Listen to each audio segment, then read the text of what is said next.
Catherine Hardwicke, thanks for taking time to sit down with me today to talk about your new movie, Prisoner's Daughter, which comes out this Friday, June 30th. Yeah, thank you. So I got to ask, what drew you to this project specifically? What did you like about the script when you read it?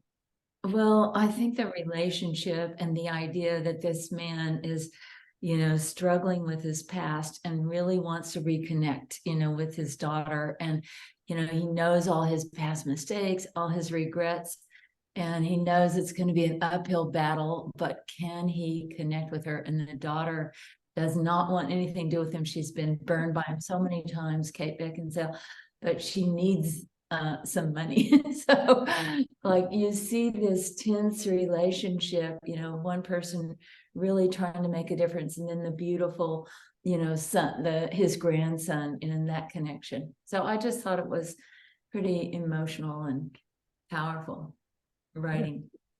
So I mean, were Kate or Brian attached to this when you came on to direct, or did that come up in the production process? No, they weren't attached to it, but we went out and, sent the script to them and tried to get them excited about it, which they did. It really didn't take too much. I think reading the script, they felt they could connect with these characters and really bring something to it. Like Brian told me, he goes, I know this guy. I know what he's doing. I feel it in my bones. He goes, he practically said, you don't need to direct me. I know what I'm doing. And I'm like, yeah, I think you do. Did you guys get to direct this on location in Las Vegas, or where did you end up shooting it at? Oh yeah, it's all in Vegas. It's all in like the outskirts of Vegas, like the backside, So you could feel like these characters always wanted to kind of get to the glamour. Kate's character wanted to be a dancer. She was a dancer on stage. That didn't work out when she had her kid and stuff. And he wanted to be a boxer. He didn't, really have the chops for it. Couldn't go all the way with that, But so everybody is struggling, and we felt we were struggling too, shooting it in Las Vegas in the summertime, September, 115 degrees. So that really added another layer. You're not inside the air-conditioned casinos. You're really in the outskirts. Yeah, I think that was one of the things I noticed the most about it. Usually, when you see Vegas movies, they're all set on the strip, and this was not anywhere near that at all. You really didn't. You mean you saw the overview of the casinos and like the fountain shooting up, but you didn't really see any of it throughout the movie like that. I liked it that way. Yeah, and it's kind of cool because like when you work there, you actually have to drive. Sometimes that's the fastest way, drive down the strip to get from A to B. And you see, to go to school, she had drop her kid off at school, she has to drive down the strip, but she's not involved in any of that glamour or anything. So I thought that was kind of a cool metaphor too. For this movie, we talked about Brian already, but you have him at like the height of his powers, like coming off Succession. He's never been more popular. Like, what was it like getting to work with him just on a daily basis? Because he's phenomenal in everything. I've never seen him play a bad part.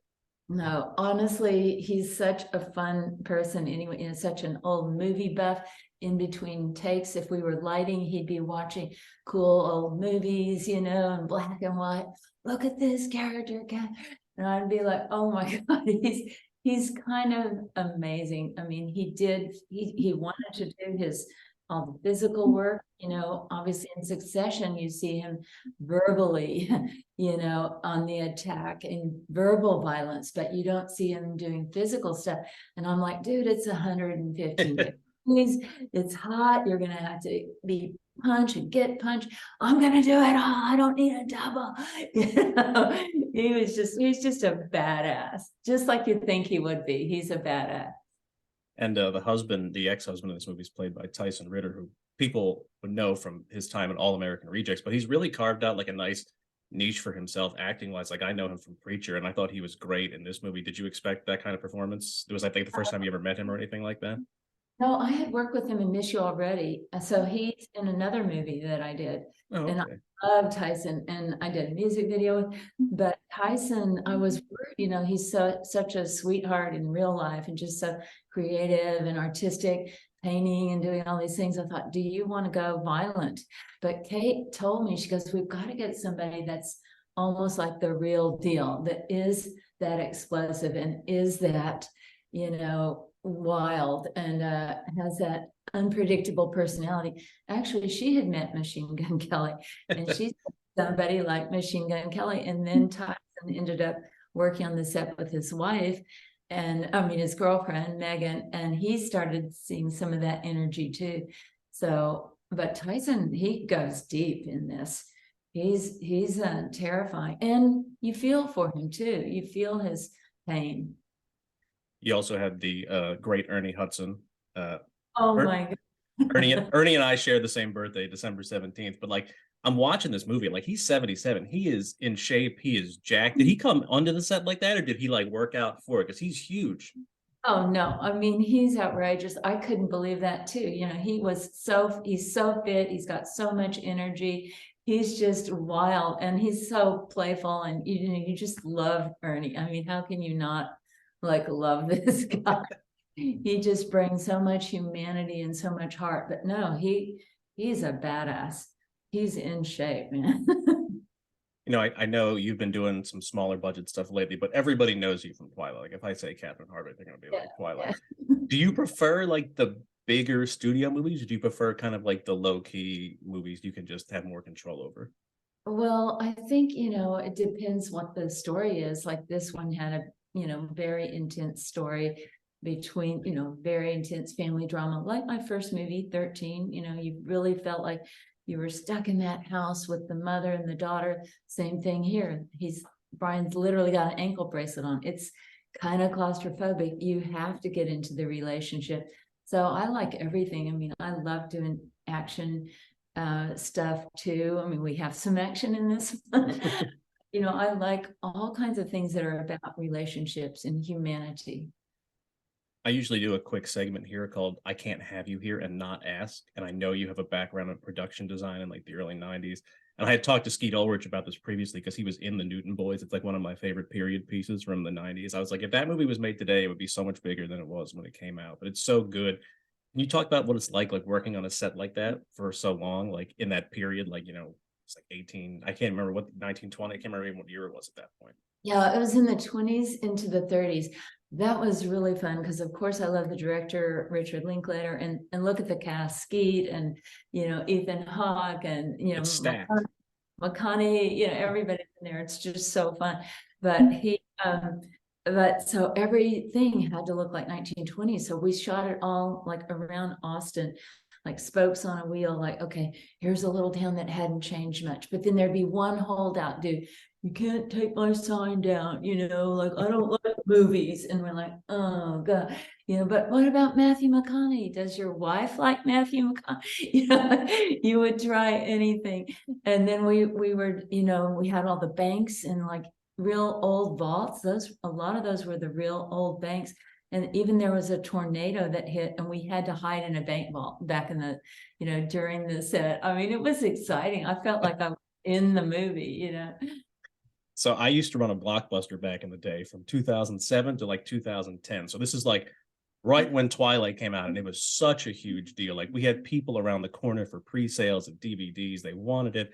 What was that time like for you? Was it crazy for you too, or was it just crazy for us video store employees? Oh no, it was so fun. I mean, you know, we were kind of like we whipped all around the world, and I went to Austin on opening night, I think on the Thursday night, and went to London, you know, Paris, everywhere. It was just like unbelievable. Like when I remember when we went to Comic-Con, you know, and the movie hadn't even opened, but Rob walks out on stage, people went nuts. Kristen walked out.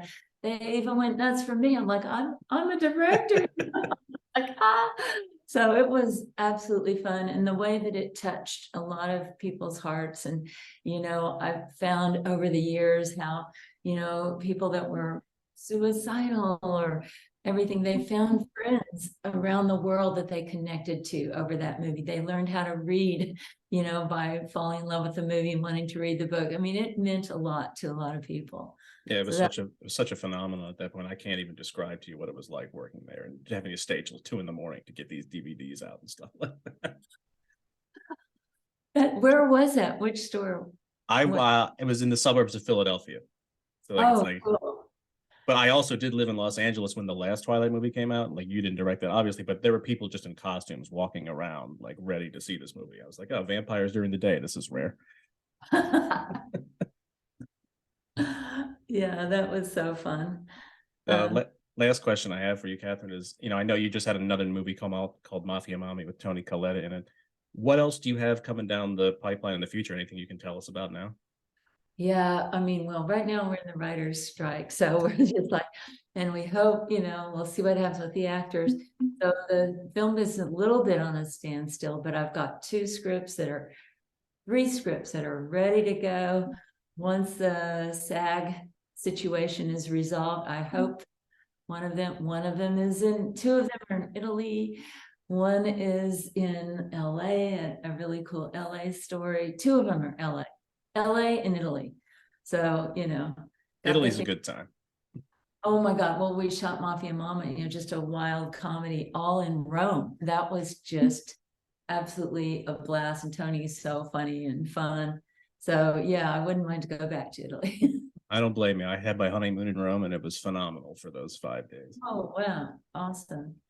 But I appreciate you taking the time to sit down with me, Catherine. Your movie Prisoner's Daughter comes out this Friday, the 30th. I hope everyone goes and sees it. Thank you so much. I like that Brian is right looking over your shoulder. I know he's stalking me. I'm one of the Roys right now. So You better be careful. Okay.